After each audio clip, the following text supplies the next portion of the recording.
All right, YouTube, we're going to do a quick video here since we are in a pandemic and we can't show videos on things that go pew pew anymore without getting demonetized.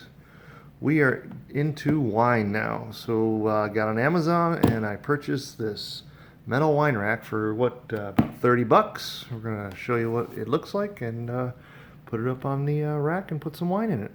Let's open it up. So here we go. We got the box opened up. Lots and lots and lots of pieces. So looks like it's fairly simple to put together. Had some positive and some negative comments on it. Some people said it was great. Some people said it was cheap. Some people said screws didn't work. Not everybody knows how to operate a screwdriver. I do happen to be somewhat mechanically inclined, so let's go ahead and assemble this wine rack and see how it looks. So first complaint that we've heard on the Amazon website was the instructions were pretty vague, and guess what? They sure are. So if you are obviously not mechanically inclined, this would be a ugly setup because you're gonna have to figure this out on yourself. However, I don't think it's gonna be too difficult. So let's tear into this and see if we can start figuring out how to set this thing up. So what we have is 5 pieces of metal with no screw holes in them, bag of screws, and looks like 4 uprights. So I'm gonna guess that these 5 pieces of metal right here go between this. And oh yeah, there looks like there is threaded ends on it. Piece of cake. This should only take about 10 minutes to put together. Let me go grab a screwdriver and we'll get going. So I grabbed my handy dandy Home Depot special Phillips screwdriver, and looks like we have 2 flat pieces and then 2 pieces with the round arches that are going to be the top. So let's go ahead and put those 5 pieces on the one sides of those. Alright, so taking it up a notch, this is the bottom 2 pieces put in with the Phillips screwdriver, and they have adjustable legs on them. I'm going to go ahead and add red Loctite on the screws before I screw them together, just because I never plan on taking this wine rack apart, and that'll just help support a little bit. So let's put the other 4 pieces together and see how it looks. Alright, so we have the 2 pieces put together, top and bottom. We have the 5 legs attached to the one side with the red Loctite, and then we have the 2 feet. So all we should have to do is flip this over and then go ahead and assemble these other 2 pieces and screw them together, and the wine rack is done. And as I said, we'll be doing a bunch more videos around the house of stuff we've picked up. These really high-end salt and pepper shakers are coming up, and we've got some other things that we picked up on Amazon. Oh, this is really cool. Here's a Pew Pew wine holder, which is kind of cool. And then, so let's go ahead and finish up this wine rack.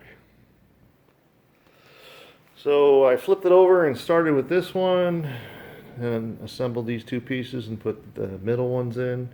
And now we're going to move down to the end and put the last 2 in, and then put the feet in.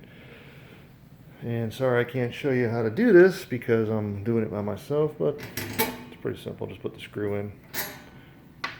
Put a little red Loctite on that screw.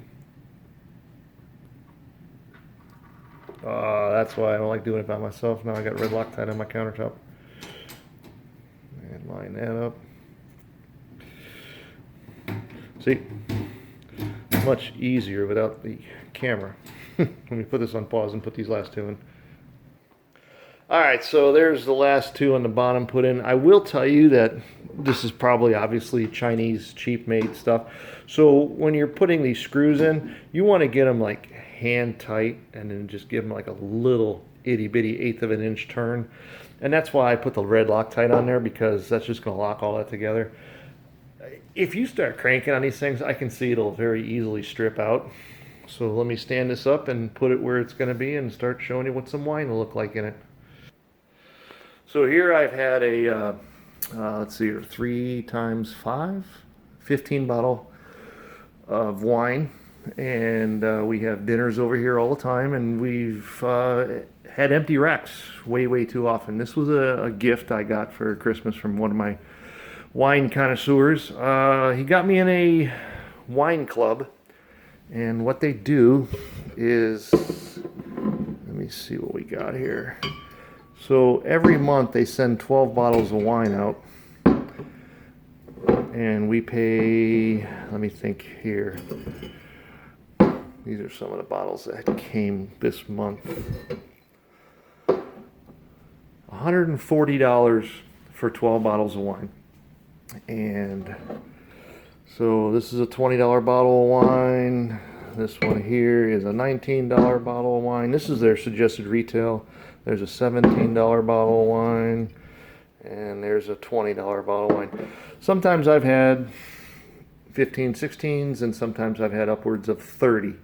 So here's the thing though.